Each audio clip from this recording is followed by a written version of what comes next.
Bienvenidos una vez más al fascinante estudio del Antiguo Pacto. En esta noche vamos a estudiar al profeta de la fe.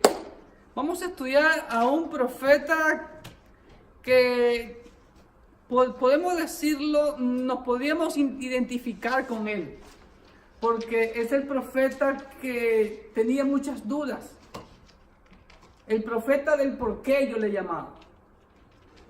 Y muchas veces usted y yo nos hemos hecho preguntas. ¿Por qué Dios hace esto? ¿Por qué Dios no hace esto? ¿Por qué Dios hace aquello? ¿Por qué Dios hace lo de acá? ¿De verdad? Todos nosotros en algún momento de nuestras vidas como cristianos nos hemos hecho esa pregunta. Y pues en la Biblia encontramos a un profeta que le preguntaba a Dios, lo cuestionaba a Dios: ¿por qué, Señor? ¿Por qué aceptas la maldad en medio de mi pueblo? ¿Por qué no castigas el pecado? Y hoy vamos a tratar del profeta Habacuc. El profeta Habacuc, algunos lo conocen como el profeta de la fe. El profeta Habacuc, más que una profecía, es la experiencia que él tuvo, así como Jonás, pero muy diferente. Habacuc es muy diferente a los demás profetas. Vamos a ver por qué. Porque todos los profetas hablaban al pueblo en nombre de Jehová, pero ahora Habacuc le habla a Jehová por Israel, pero no para interceder, sino para pedirle que lo castigue. ¿Por qué aceptaba tanta maldad? ¿Por qué sus ojos veían tanta maldad, tanta violencia, tanto abuso, tanta corrupción en los nobles, en la alta jerarquía de la clase social en Israel y aún de los líderes religiosos de Judá? Y pues algunos han llamado al profeta Habacuc como el Tomás del Antiguo Pacto. Y vamos a ver más sobre el profeta Habacuc en este pequeño tiempo, en este pequeño libro que está dentro de los profetas menores, pero no lo podemos considerar de menor calidad. Al contrario, como le digo, es muy pertinente ver hoy en día lo mismo que vemos, que estábamos viendo en tiempos de Habacuc. El libro de Habacuc, como les digo, es más que una profecía, es una experiencia del profeta. Vamos a ver ciertos aspectos de este pequeño pero gran libro de Habacuc. Y vamos a ver que Habacuc empieza con interrogantes. Bien abajo, por eso lo he puesto abajo. Pero culmina con una exaltación a Dios. Porque él confiaba en ese Dios. Y a pesar de que Dios le responde a la primera pregunta, el primer problema que él tiene, después pregunta por qué va a actuar de esa manera. Y a veces nosotros somos así. ¿Por qué Dios no hace esto? Y cuando Dios hace, ¿por qué Dios hace esto? Como decimos en mi país, palo porque boga y palo porque no boga, ¿no? Entonces vamos a ver ciertos aspectos del profeta Habacuc. Primeramente vamos a ver el nombre Habacuc o Habacuc en hebreo. El significado del nombre Habacuc es incierto. Algunos eruditos creen que posiblemente signifique abrazo o abrazar.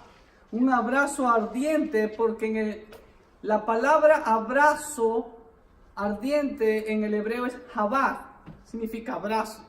Entonces, algunos creen que su nombre signifique abrazo, pero hay otros que creen que Habacuc se le llamaba a una planta que había en los jardines de los asirios y que se llamaba Habacucu.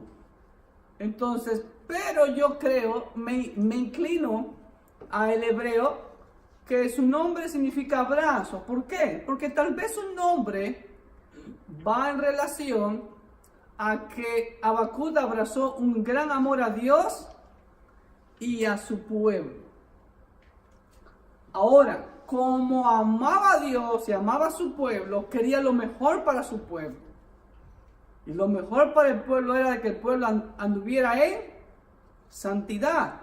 Entonces, en ese amor que tenía hacia Dios, hacia la justicia y la santidad de Dios y a su pueblo, él hizo de atalaya. Él actuó como atalaya. ¿Qué es un atalaya?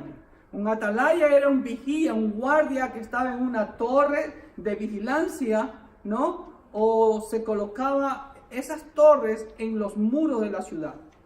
Entonces él estaba ahí viendo si venía el enemigo. Si venía el enemigo, el atalaya tenía que tocar trompeta y despertar a todo el mundo que se aliste para la batalla. Si el atalaya no tocaba la trompeta y venía el enemigo, el atalaya era muerto por no haber dado anuncio del peligro que venía. Entonces, eso es la función que hizo Habacuc. Ahora, su profecía es única en su género y muy diferente, por así decirlo, a los otros profetas. Ya que los demás profetas se habían dirigido a Israel en nombre de Dios. Así dice Jehová, arrepiéntanse. ¿Ok? Pero Habacuc se dirige a Dios en nombre de Israel.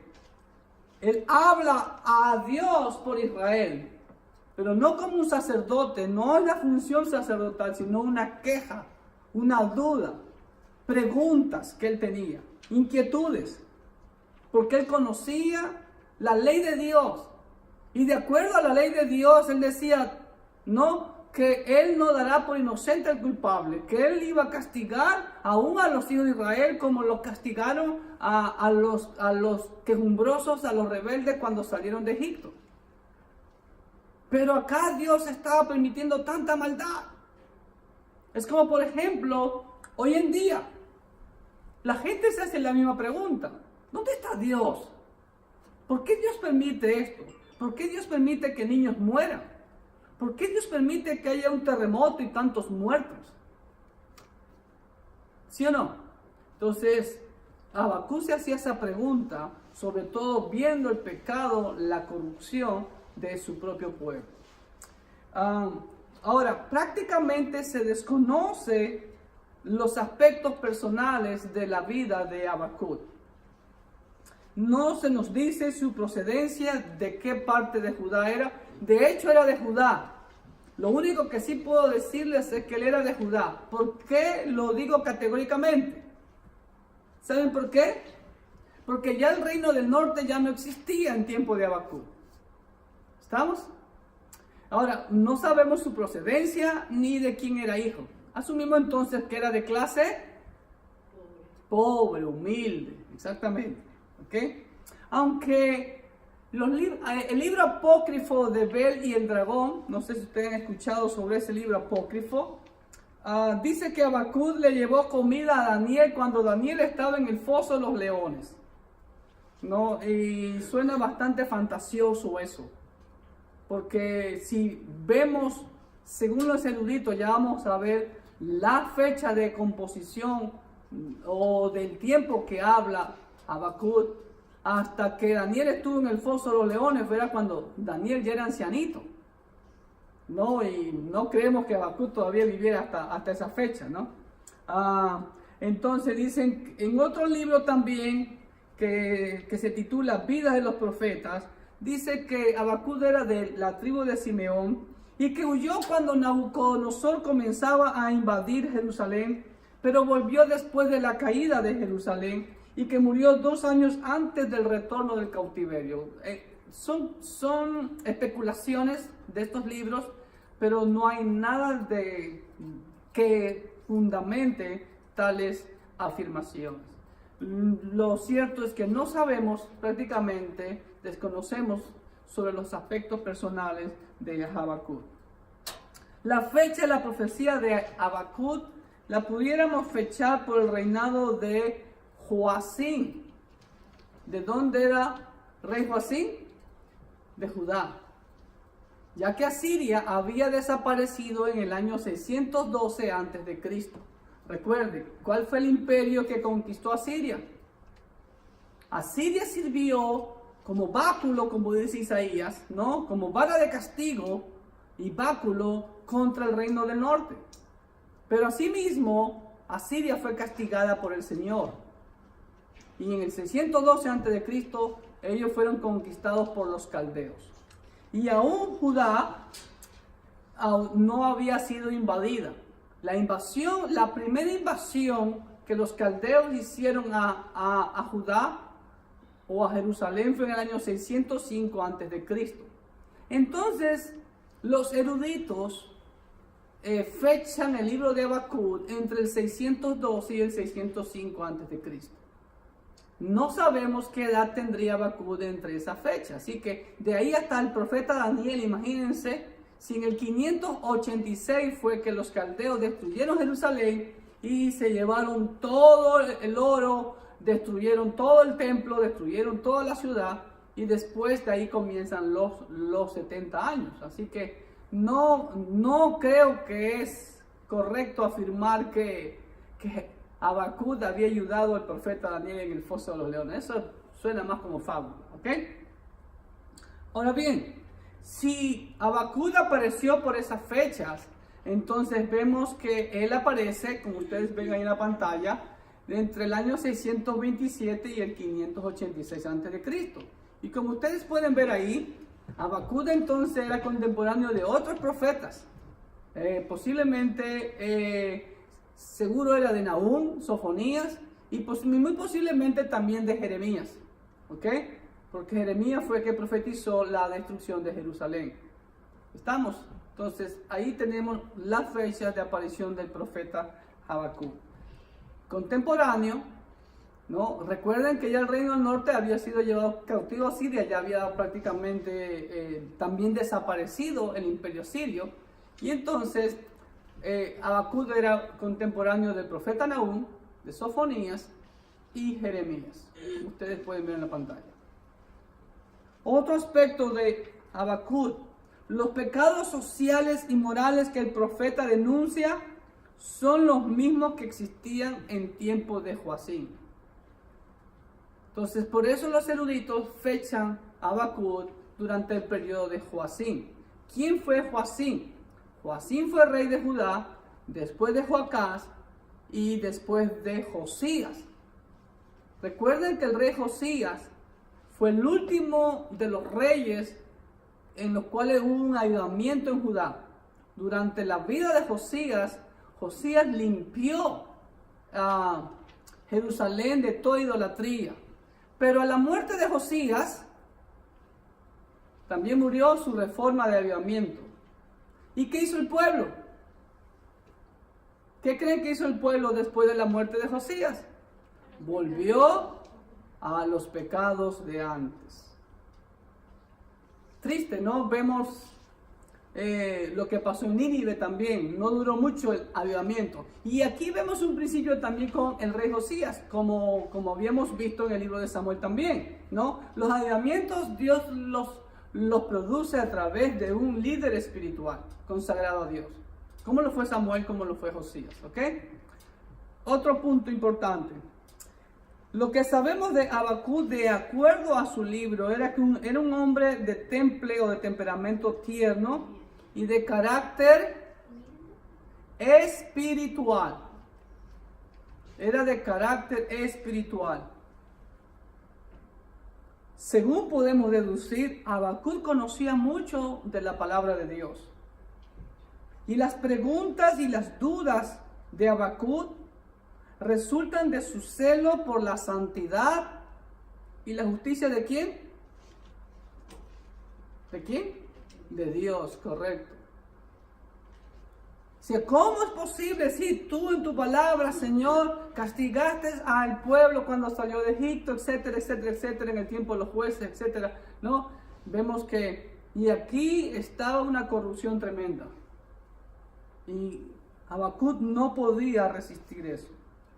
Habacuc se siente perplejo, se siente asombrado de ver que Dios permitía la maldad en Judá, y más aún porque Dios usó a Babilonia como vara de su corrección para con Judá. Ya eso lo vamos a ver más profundamente cuando entremos al capítulo 1, en donde Habacuc le pregunta a Dios, ¿Por qué tanta maldad? ¿Por qué le hace ver tanta maldad? Entonces, él está perplejo. Hoy en día no sucede lo mismo. Hay gente que se pregunta, bueno, ¿dónde está Dios? Por eso algunas personas creen, y los filósofos y los intelectuales que se inclinan hacia el ateísmo, ¿no? Dicen que Dios está muerto, ¿no? Que Dios dejó ahí y pues Él está desconectado de lo que sucede con la humanidad. De hecho, no. Tanto Habacuc como el libro anterior, Nahum, como ya vimos, y el libro de Sofonías, de hecho todos los libros proféticos, vemos que Dios está en control de su creación. Dios le ha dado un tiempo al hombre para que se arrepienta. Simplemente Dios sigue actuando.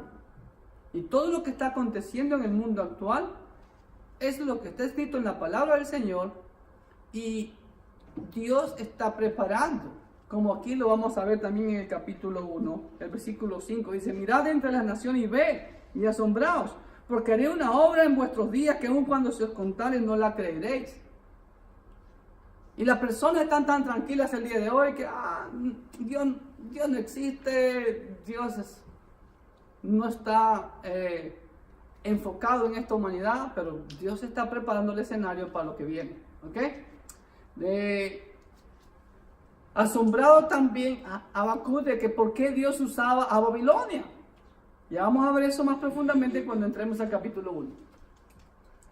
Aunque a la postre también Babilonia iba a ser ¿qué? Destruida o castigada. Y así lo fue.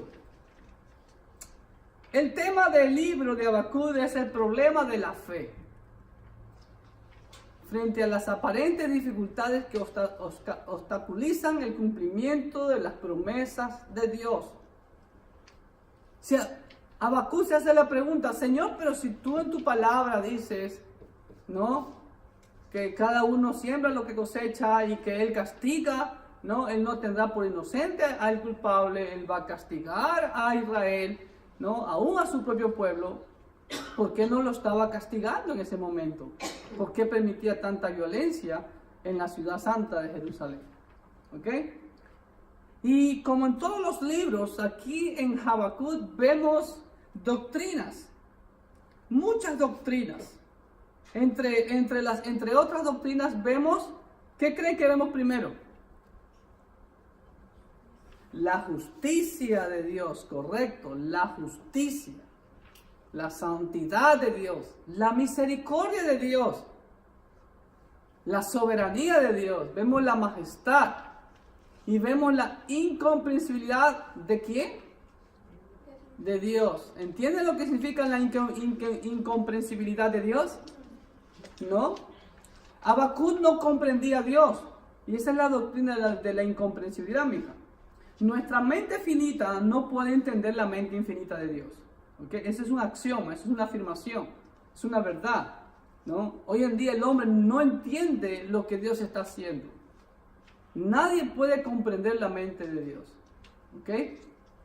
Solamente comprendemos lo que Él nos ha revelado a través de su creación, a través de su palabra. ¿Okay? Vemos la justificación por la fe. Es el enfoque y la justificación por la fe es la esencia de toda la Biblia. Es el mensaje central de la Biblia. El hombre es salvo por la fe en Cristo Jesús. ¿Ok? Vemos la inutilidad de los ídolos y las imágenes. Y vemos la teofanía en el capítulo 3. ¿Qué es teofanía?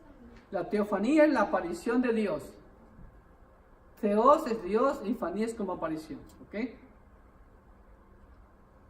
Y como en todos los libros, en Habacuc vemos al Señor Jesucristo, ¿como qué creen? El evangelista,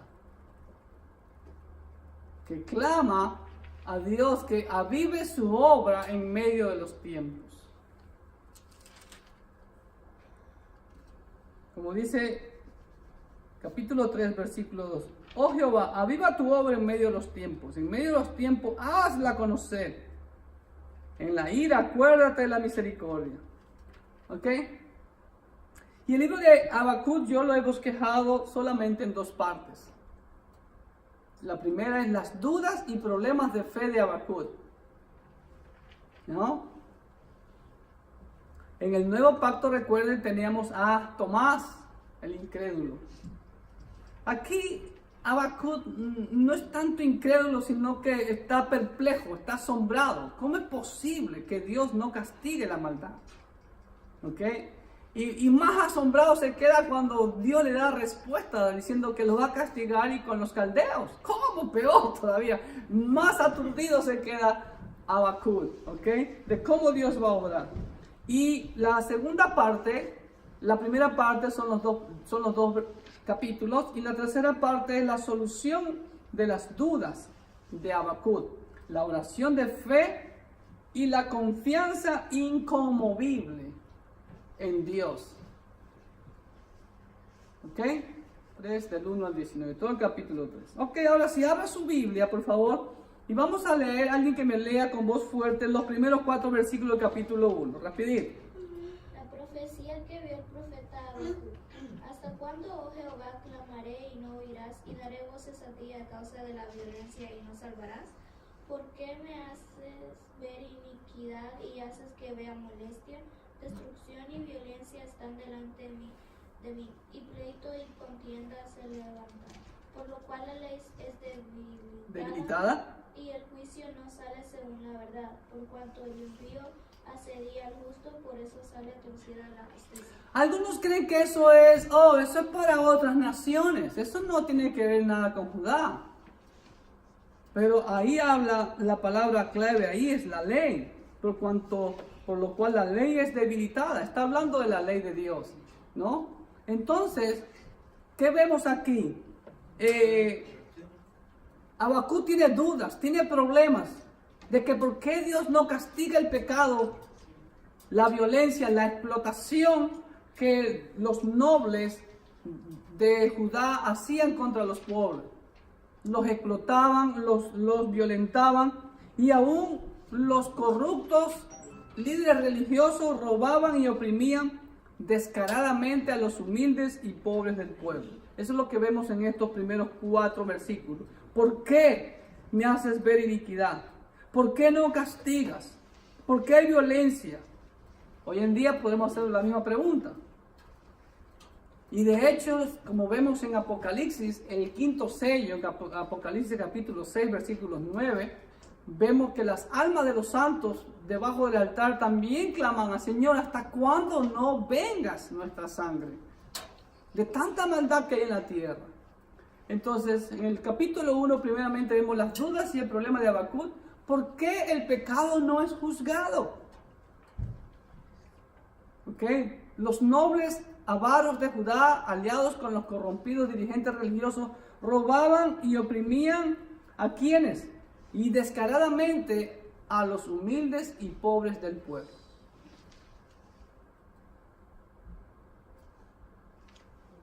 Y vemos la respuesta de Jehová. Versículo 5 en adelante, miren lo que dice: mirad entre las naciones y ved y asombraos, porque haré una obra en vuestros días, que aun cuando se os contare no la creeréis.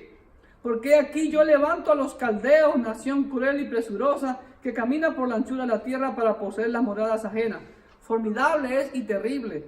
De ella misma procede su justicia y su dignidad. Sus caballos serán más ligeros que leopardos y más feroces que lobos nocturnos. Y sus jinetes se multiplicarán. Vendrán de lejos sus jinetes y volarán como águilas que se apresuran a devorar. ¡Wow! Así fue el imperio caldeo. Toda ella vendrá la presa. El terror va delante de ella y recogerá cautivos como arena. Escarnecerá a los reyes y de los príncipes a la burla. Se reirá de toda fortaleza y levantará terraplén y la tomará. Luego pasará como el huracán y ofenderá, atribuyendo su fuerza a su Dios. ¿Quién fue el líder de los caldeos ahí? Que arrasó con todo. Hello. ¿Cuál fue el líder de los caldeos que arrasó con todo? Que destruyó a Siria y que después destruyó Jerusalén. Nabucodonosor, correcto. No, él le atribuyó su fuerza a su Dios. ¿Se acuerdan? Ok, ahora Jehová le responde a Habacuc. Ok, Habacuc, tú quieres la respuesta, aquí está la respuesta. Yo voy a usar a los caldeos. ¿Quiénes son los caldeos? ¿Ah? Babilonia, correcto, ¿sí? Entonces, Él usará a los caldeos como vara de castigo a Jerusalén. Y justamente fueron, hermanos queridos, los nobles y los líderes religiosos los primeros que fueron llevados cautivos en los dos primeros destierros que hizo Nabucodonosor. Nabucodonosor hizo 3 destierros. En el 605, en el 597 a.C. y el destierro final cuando ya arrasó y destruyó todo Jerusalén y el templo y se llevó todo el oro, el bronce, la plata del templo y de Jerusalén en el 586 a.C. Entonces Dios le da la respuesta. Ahora, ¿cómo cree que se queda Habacuc? Más perplejo, más asombrado. ¿Cómo? ¿Por qué tú vas a usar a unos impíos? Ellos son más impíos que mis hermanos israelitas. ¿No le parece un poco contradictorio lo que Dios hace? Ahí viene la doctrina de la incomprensibilidad de Dios. No podemos comprender cómo Dios puede castigar a su pueblo con un pueblo impío. Los israelitas al lado de los babilonios eran unos santos. Aparentemente, ¿no es verdad? Pero esa es la doctrina de la incomprensibilidad de Dios. Ahora, y aquí vemos algo también. ¿Qué otra doctrina puede ver usted de que Dios use a los babilonios para castigar a los israelitas? Yo veo su soberanía, muy bien, ¿qué más? ¿Qué de pronto Dios le está dando a los babilonios? ¿Ah? Autoridad, claro, Dios tiene el control. Ahí vemos la soberanía de Dios, pero ¿qué le está dando Dios a Babilonia? Si usted me siguió o ha estudiado el libro de Daniel, usted puede haberse dado cuenta. Ahí vemos otra doctrina y una de los atributos grandes de Dios, su misericordia. Porque a la postre vemos que al final Dios castigó a Babilonia, empezando por la cabeza que fue Nabucodonosor. ¿Qué le hizo hacer a Nabucodonosor? 7 años comiendo hierba. Sus uñas crecieron tan grandes, parecía un animal. Bajo el rocío del día y de la noche. Hasta que reconoció que solo Dios es el juez soberano del universo. ¿Ok? Entonces, se queda asombrado Habacuc en los últimos versículos y dice, ¿cómo puede Dios usar a la malvada Babilonia? Ahora, hermanos, siempre le he dicho, y ya vimos un ejemplo con Asiria. Dios usó a Asiria para castigar al reino del norte. Dios está usando a Babilonia para castigar a Judá. ¿Qué va a usar Dios? ¿O qué está usando Dios? ¿O qué ha usado Dios en estos últimos tiempos para castigar a su pueblo? A todas las demás naciones. Díganme, ¿de dónde no los han votado los judíos? Díganme. ¿Se acuerdan de la Segunda Guerra Mundial? ¿Y ahora qué está pasando? ¿No está al borde de una guerra Israel? ¿Y Dios no está preparando un escenario para que al final todas las naciones van a ir contra Israel? La gran tribulación, como siempre le he dicho, es la última chance de Dios a Israel y a los incrédulos. Es el último trato de Dios con Israel. Y ahí Dios va a levantar a 144,000 israelitas. No son los que solamente van a ser salvos. Porque Dios va a tratar por última vez con su pueblo. ¿Y con quiénes lo va a castigar? Con gente impía. ¿Y qué va a pasar con todos esos impíos al final de la gran tribulación? Van a recibir su merecido, lo que han sembrado. ¿Ok? Así que todos vemos, hermanos queridos, la película es clara, por así decirlo. ¿Me hago entender? Entonces lo mismo está preparando. ¿Qué está haciendo Dios ahorita? El Señor te dice, mirad entre las naciones y ved, asombraos. lo que Dios va a hacer en muy poco tiempo, lo que se viene de la gran tribulación, nunca ha habido ni habrá otra después de esa. Y ahí el mundo se va a asombrar. ¿Ok? Capítulo 2, la respuesta de Dios a Habacuc. Habacuc, tranquilo. Babilonia también será castigada. Sobre mi guarda estaré y sobre la fortaleza firmaré el pie. Y velaré para ver lo que se me dirá y lo que he de responder tocante a mi queja, dice Habacuc. Y Jehová me respondió y dijo, escribe la visión y declárala en tablas para que corra el que leyere en ella. Aunque la visión tardara, hermano, esa es una promesa de Dios. Aunque la visión tardara, Iglesia Bautista Emanuel, por a un tiempo, mas se apresura hacia el fin y no mentirá. Aunque tardare, espéralo, porque sin duda vendrá, no tardará. ¿Lo crees? ¿Cuántos creen que la visión vendrá sobre nosotros? Lo que Dios tiene para nuestra iglesia. Amén. Ahora, y el versículo clave, hermano, es el versículo clave del libro. Y es prácticamente el mensaje central de toda la Biblia. He aquí que aquel cuya alma no es recta se enorgullece, mas el justo por su fe vivirá. Y esa frase, mas el justo por su fe vivirá, la repite Pablo en sus 3 libros, Romanos, Gálatas y Hebreos, para mí que también escribió Pablo. ¿Ok? Ahora bien, ¿esto es nuevo lo que está diciendo Habacuc?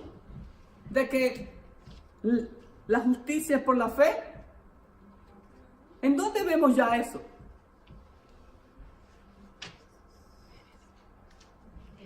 En Génesis, muy bien, ¿en dónde? ¿Con quién? Con Abraham. ¿Qué dice la escritura? ¿A ti te tocó? ¿Te acuerdas? La semana pasada fue, ¿no, Robertito? ¿Qué dice? Y creyó a Abraham y le fue contado por justicia. Si no me equivoco, creo que es Génesis 15:4. ¿Sí ven? Ahora, pero yo me atrevería a ir un poquito más atrás. Abel le creyó a Dios o no. Por eso ofreció, como dice el autor a los Hebreos, mejor sacrificio que Caín. Es decir, siempre ha sido esa, por así decirlo, la regla de Dios. ¿Cómo soy salvo? Por la fe. El justo por su fe vivirá. Como lo dice ahí en el versículo 4, Génesis 15:6, no es 15:4, Romanos 1:17, Gálatas 3:11 y Hebreos 10:38. Y de hecho, esos 3 libros del Nuevo Pacto, Romanos, Gálatas y Hebreos, son los libros más teológicos que hay en el Nuevo Pacto. Ahora, el castigo a los caldeos de seguro vendría. ¿Pero cuándo vendría, hermanos? En el tiempo de Jehová, en el tiempo de Dios. Muy bien, exactamente. ¿Sí? Hoy en día la humanidad puede hacerse preguntas, aún los incrédulos. A ver, que tú crees en Dios, ¿dónde está tu Dios aquí? Mira lo que está pasando en el mundo. ¿Por qué Dios permite tanto aborto? ¿Por qué Dios permite tanta violencia? ¿Por qué Dios permite tanta pobreza? Dios está haciendo algo que el día que ocurra ni lo creerán. Y lo que se viene es el cumplimiento del versículo 14 de este capítulo 2, que dice, porque la tierra será llena del conocimiento de la gloria de Jehová, como las aguas cubren el mar. Así es. Vendrá ese día muy pronto y Dios está preparando todo el escenario para ese momento. Ahora, el capítulo 3, si usted lo tiene ahí, ¿alguien me puede decir cuál es el título que tiene usted en el capítulo 3? Si tiene algún título. Oración de Habacuc. Oración de Habacuc. ¿Quién tiene otro? Habacuc 3, Blanquita. ¿Dónde estás tú? Tú estás en Nahum. Ajá. Las oraciones de Habacuc. Las oraciones de Habacuc. Muy bien, ¿alguien me tiene otro título ahí? Oración del profeta. La oración del profeta. Yo tengo la fe triunfante de Habacuc. Ahora, ¿cómo empieza el primer versículo? Miren. ¿Lo leo? Fuerte, mija. Oración del profeta Habacuc sobre Sigón. Oración del profeta Habacuc sobre Sigionot. ¿Qué quiere decir eso?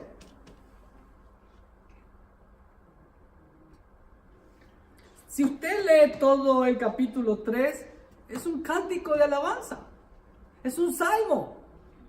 Y por eso los críticos que siempre tratan de darle duro a la palabra de Dios dice que este capítulo 3 no pertenece a Habacuc.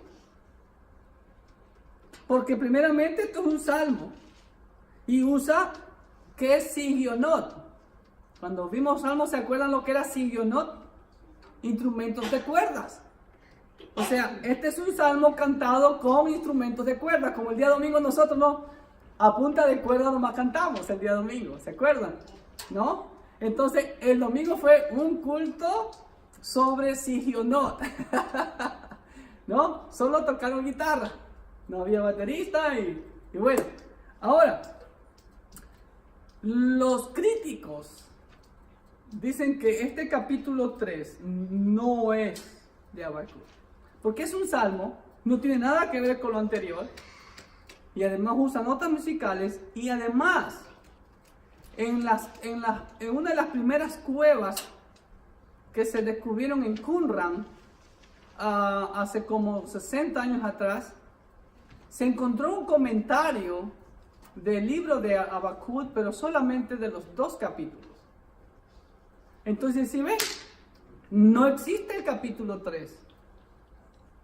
Pero si nosotros nos enfocamos en todo el aspecto del libro de Habacuc, como les dije al principio, no es prácticamente una profecía, sino una experiencia del profeta, ¿no? Que empieza con dudas, pero termina en una exaltación a Dios, reconociendo que Dios iba a cumplir sus promesas.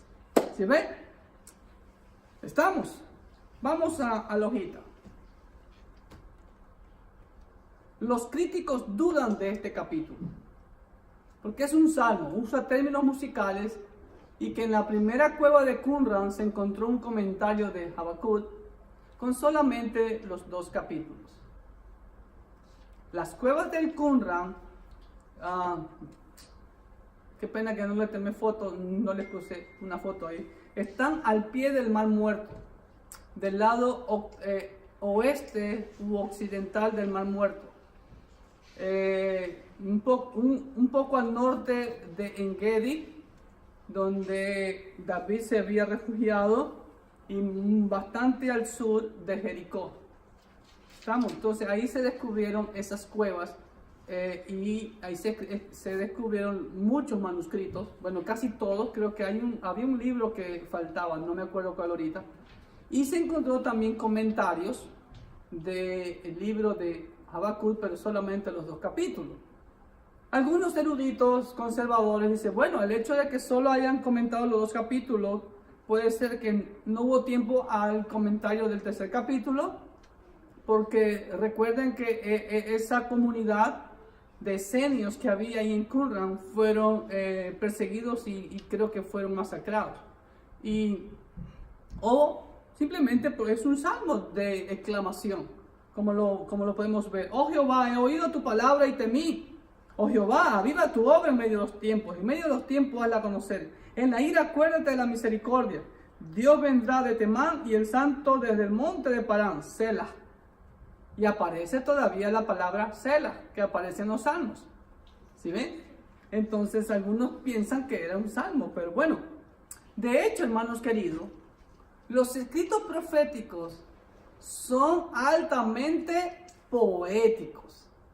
Y que Habacuc cierra su profecía con una alabanza de gratitud al Señor por su inmutable palabra. O sea, oh Señor, ahora entiendo. Sí, tú vas a castigar la maldad, tú vas a castigar la corrupción, tú vas a castigar la idolatría, tú vas a castigar el paganismo, pero es en tu tiempo, no es en mi tiempo. Entonces ahí vemos la misericordia de Dios, como también el apóstol Pedro dice, no, que Dios no tarda su venida como algunos tienen como tardanza, sino que Dios es paciente y espera que todos procedan al arrepentimiento. Y ese es el mensaje de Habacuc. Como David también en uno de sus salmos, Salmo 70 creo que no, que él casi cae porque tenía envidia de que los malos prosperan. ¿Por qué los malos prosperan? Es la pregunta que muchos nos hacemos también hoy. ¿No verdad? Pero, ¿por qué el justo sufre? El doctor J. Vernon McGee, un gran siervo de Dios, quedó huérfano a los 14 años de edad. Su primer hijo murió. Y simplemente decía, Dios tiene la respuesta perfecta.